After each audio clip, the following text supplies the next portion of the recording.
Praise the Lord, my dear brothers and sisters in Jesus Christ. I am Father Ryan SVD, a Divine Word missionary. Before you and together with you, I would like to reflect on Pope Leo XIV's latest encyclical, Magnifica Humanitas, Magnificent Humanity, encyclical on safeguarding the human person in the age of artificial intelligence. This encyclical has been making waves not only in our country but all over the world, not only in the Christian circle but among people of goodwill all over the world. Let's then begin our reflections. The context then. Magnifica Humanitas, the first encyclical of Pope Leo XIV, was released on 15th May 2026, marking the 135th anniversary of Pope Leo XIII's Rerum Novarum, the Church's first social encyclical. The Latin phrase Rerum Novarum means new things. It addressed the challenges created by the Industrial Revolution, such as poor factory conditions, child labor, capitalism, displaced families, and new forms of poverty. Pope Leo XIII recognized that the Church could not ignore the concrete realities of people's lives.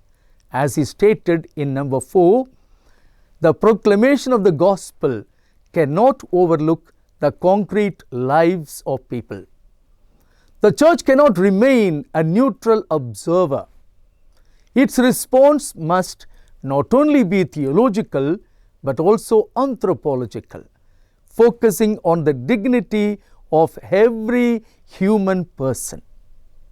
Like Pope Francis often reminded us, the Church must walk with people in their daily lives. Today, humanity faces a new technological revolution. The context now.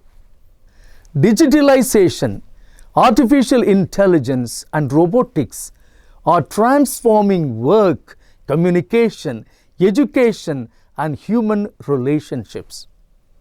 Magnifica Humanitas places human dignity at the center of this transformation.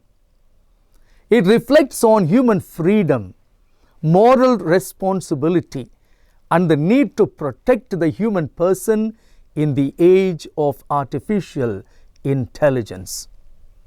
Although artificial intelligence can answer countless questions, it cannot answer the deepest human questions. What does it mean to be human? What is the value of a human person? What makes human beings unique? What direction should humanity take? Where is humanity heading? For the first time in the history of the Church, a Pope personally introduced his own encyclical. Pope Leo XIV broke this tradition by presenting Magnifica Humanitas himself. The collective response. The Church is concerned because artificial intelligence is no longer limited to laboratories or technology companies. It now influences how people learn, work, communicate, and make important decisions.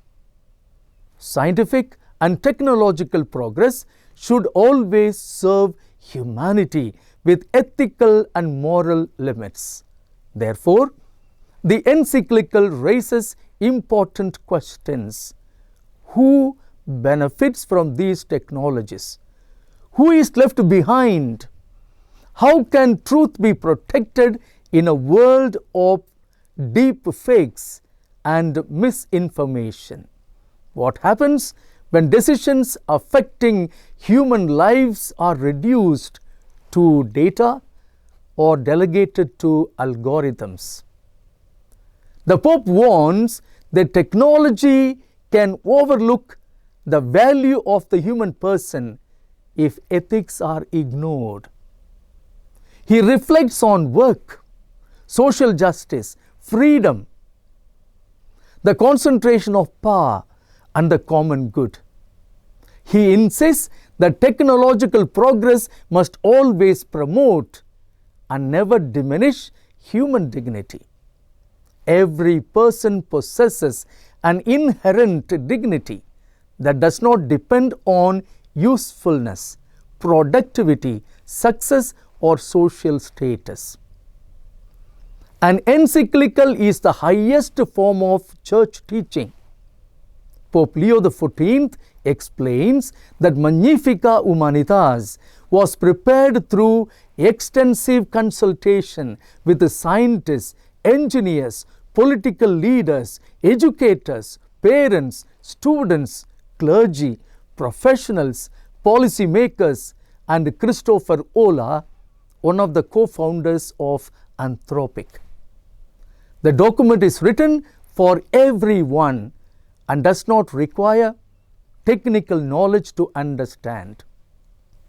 Two biblical images. The introduction presents two biblical images that challenge humanity to make an important choice: building a new Tower of Babel or rebuilding the city of Jerusalem with its walls. The Tower of Babel represents human pride and self-sufficiency.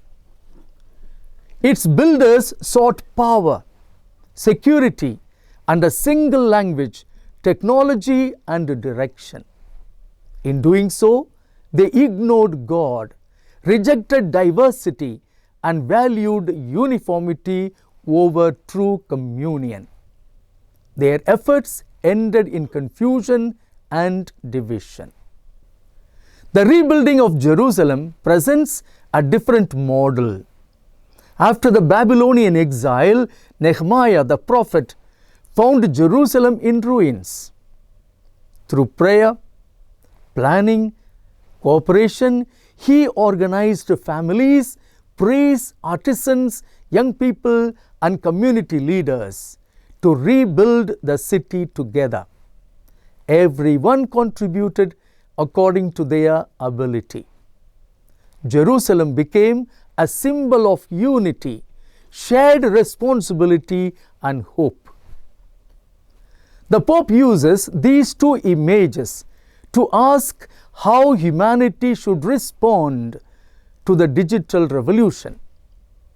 Technology has the power to heal, educate, connect people, and care for God's creation. However, if used without responsibility, it can also divide, exclude, and create new forms of injustice. Technology is neither inherently good nor evil. Its impact depends on how it is used. The dignity of every person and the good of all. The third, building a society where everyone can flourish requires shared responsibility and courage. No individual can solve today's global challenges alone. And finally, work for the common good through respectful and life-giving communication.